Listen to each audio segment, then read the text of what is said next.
si concretizza il primo progetto sistemico della rete innovativa regionale Veneto Green Cluster. Siamo nella sede di un nostro partner, Opice, con la presenza di una ventina di imprenditori e professori universitari che rappresentano almeno 2 atenei veneti, e lanciamo di fatto il primo progetto di ricerca che si chiama Sistemi avanzati per il recupero dei rifiuti, che è stato presentato recentemente alla Regione del Veneto nel contesto di un bando regionale che mette appunto a disposizione, dedica delle risorse regionali del POR FESR proprio dedicati a sviluppare le progettualità delle reti innovative regionali.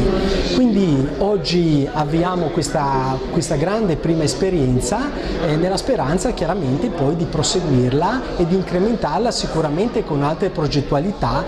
di cui ne stiamo già valutando la fattibilità. L'obiettivo del progetto Sistemi avanzati per il recupero dei rifiuti è quello di creare una piattaforma tecnologica collaborativa attraverso la quale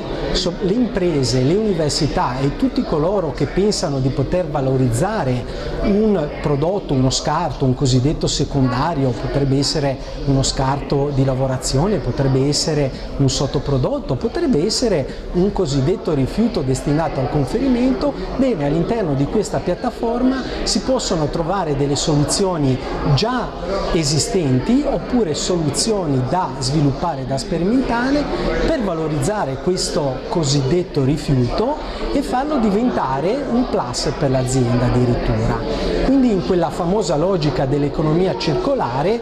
per cui di fatto il rifiuto di fatto non esiste, ma qualsiasi materia destinata ad un possibile conferimento è una sostanza che può avere un valore aggiunto sul mercato.